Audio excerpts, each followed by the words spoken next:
when you think about it, beans are like a national anthem.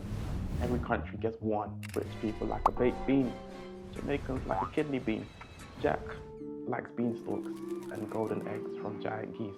But today we're in Mauritius and we're using the butterbean to make butterbean curry.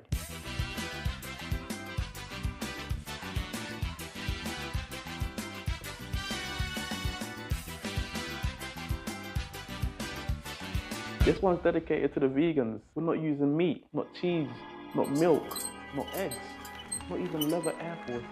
Today, we're cooking straight beans. I've always thought beans are like the thing that's just meant to be in the corner of the cupboard.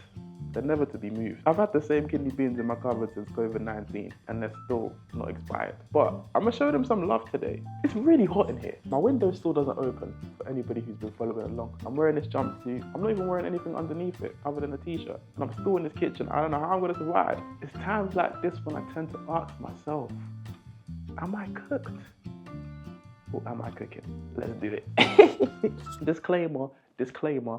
Disclaimer, I'm about to attempt to make a dish from a country I know very little about. I'm not a professional, I'm just a boy. A little boy that likes to cook. So if I make a mistake, I'm very sorry. But without further ado, get into this wholesome recipe. I feel so excited. I don't know why I feel so excited to do this like cooking show. It's so fun. I think it's the Red Bull. I have to be honest, I did take a toke of Red Bull for this. Yeah, I'm bouncing off the walls quite literally. So there's two elements to this recipe, the roti and the butterbean curry. We're gonna make the butterbean curry and then we're gonna handle the roti and then we're gonna eat it. It's a simple equation. Everything great starts with vegetables and crack. So trying to take that top layer of an onion off is like trying to take a toddler's coat off. This is really difficult. You just gotta force it. Well, not force it to the point where it's like they're gonna start calling the RSPCA or whoever kids call when they're in need. Childline. To my immigrant people watching, or white people from poor places, did you not ever call Childline? Again, this is a safe space, alright? I'm not gonna snitch on you or anything. I'm not one of them teachers in year 9. Alright, cool, so we've done the onion. I'm gonna chop some garlic. Oh, it's so flipping hot in here, man. I'm actually burning up, like, I need to press these, man. Like, genuinely. Alright, we're just gonna chop these into little bits. Alright, we're using these fresh tomatoes here. This tomato's got some sort of tattoo. Looked like it got a tattoo in gel, actually. It looks kind of crusty. We'll leave it there. I'm not gonna take it off. Like, what am I gonna do about that? I never do this, but I feel like taking the top of the tomato right now. Maybe because it's summertime, you know. Ew, how does that look? Bit odd. Okay, all right, I'm over analyzing. Sorry. The beauty standards of tomatoes, they've gone up these days. If you don't like getting too hands-on with a tomato, feel free to use tin tomatoes, but just know it will taste like Iron Man. I mean, these tomatoes are producing so much liquid. The quantity of water in your average tomato is too high. Back in the Victorian times, Jews said they didn't have water bottles, so they just used to carry tomatoes around. And when they need to drink water, they just suck on a tomato. I know that because I was around. All right, tomato, there you are. You got a couple chilies. Why are the insides of these chilies black? You know what I mean? Why is that black? You know what? Diversity hires. They're important, so we'll allow it to run. But I don't like it when the seeds are black because you end up with black kids. Sorry, that seemed really racist. I don't know why I said that. I was gonna peel this garlic with a peeler, but that's kind of long, man. I'm just gonna peel it with a knife. It's easier. It's not even garlic, it's ginger. I think peeling the skin off ginger is like when girls cut their arm hairs. I think we actually like it, but you know, it tastes good. I mean, right, we're gonna grate this ginger so we can get some mince out of it. So here, we've got a couple things. Number one, we've got some medium curry powder, the garam masala, and then we have curry leaves, not to be mistaken with curry trees. Bayong. Oh, sorry, that sounded so satisfying. Can you hear that? That reverb. Okay, so today we are going to be making, guys, I don't know what I'm doing, right? I read a recipe in the library, which is where I find my recipes, by the way, not on the World Wide Web. I'm just gonna attempt to do it. So what we need to begin with is a bit of oil, and we're gonna be using some coconut oil. I've been liking coconut oil recently. It's been on my top tier list of oils. To be fair, if I had a tier list of oils, I think I'd put sunflower on top, coconut second, and then I'd put olive third. Olive oil is nice. Vegetable oil is like 10. I hate vegetable oil so much. Anyway, let me put the oil in the pan and I can start talking about this. About that much oil. You can also put some on your face to begin with. Just exfoliate a little bit. Ah, my jammed. I shouldn't have done that. Stop misbehaving, just. I misbehave too much on these videos, man. Sheesh. Right, I'm just gonna melt that until it's like melted. Ooh, the thing about coconut oil is even before you start cooking it, it smells like a dish is already being made. When it comes to cooking, segregation is a good thing. So we're gonna add in our vegetables bit by bit, you know? We don't wanna add them all at the same time because they require different attention. The onions needs to sweat down, saute, and release their beautiful flavor. Whilst the garlic needs to do the same thing, it takes a lot less time. So we're gonna add that in afterwards. So this recipe from start to finish in terms of cooking, I think it will take you about 30 to 35 minutes. And that's a realistic time frame. I guess that's the good thing about cooking things with no meat. It's a lot less demanding. It requires a lot less attention. All right, these onions are looking really good.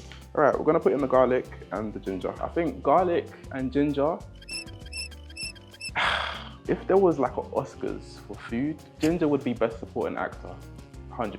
Ginger would be best supporting actor. Garlic would be best actor. I literally slapped those in there for like 2 minutes. That's already done. Let's put in our herbs. I was appalled to see that this is a fresh can of curry, but it's like halfway. It's like 3/4 of the way that it's not even fully filled up.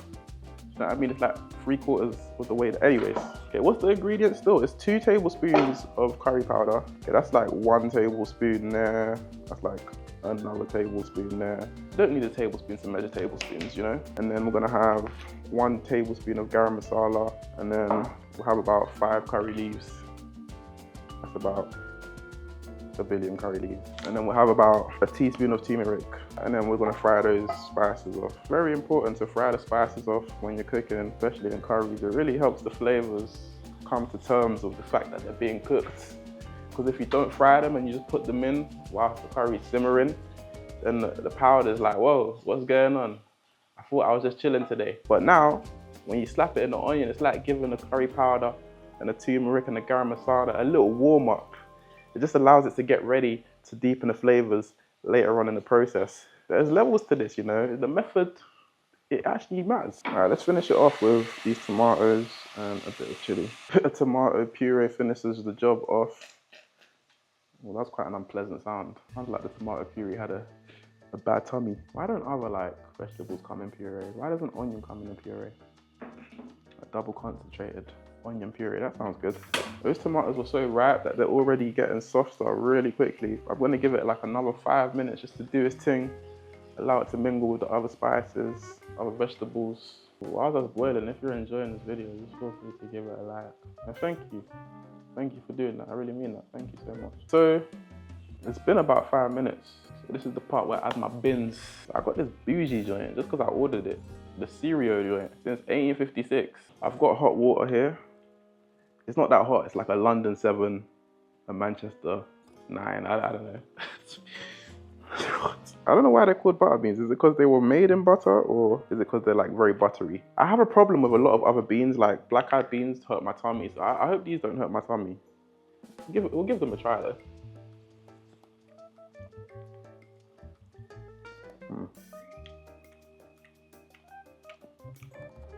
Yeah, so it's a bean.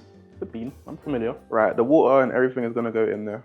It doesn't even look like water. It's more like a sort of ectoplasm. Okay.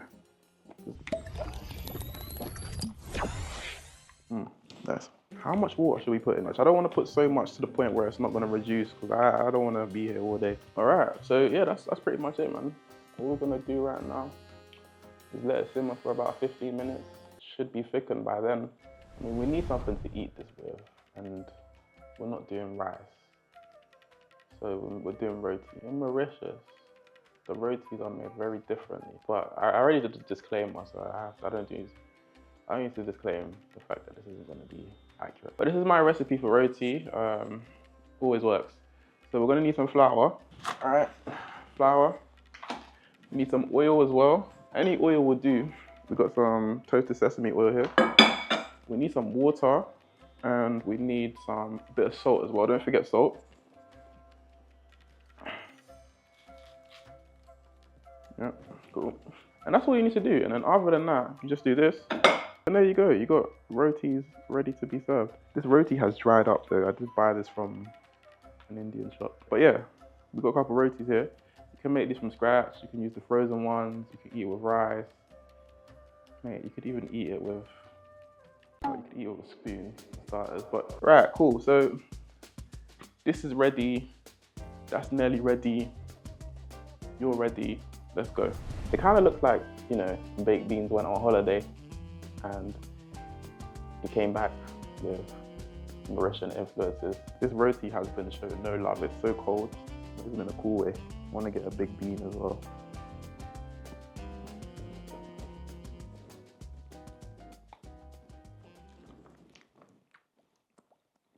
It's nice, it's nice. I wanted to appeal to the vegans, people that don't eat meat but still want to have a good time. This is a good time in a little bowl with rotis on the side. I can't lie, I might fry a chicken breast on the side and this will do me nicely. But that's just because I've got a habit of eating meat and it's hard to stop. It's difficult. I'm trying to seek help. Today I don't think I got cooked. I think I cooked this very well. And on these episodes I tried to provide a variety of recipes for you to try. Shout out to Shelina, MasterChef winner in like 2012 or something like that, who put me onto this recipe. I found it in her cookbook, it's amazing. As for today, a question on your mouse, maybe on mine too. Well, there's also like butterbean curry in my mouth. But the question is, was I cooked? Or was I cooking? I think I was definitely cooking. Cheers.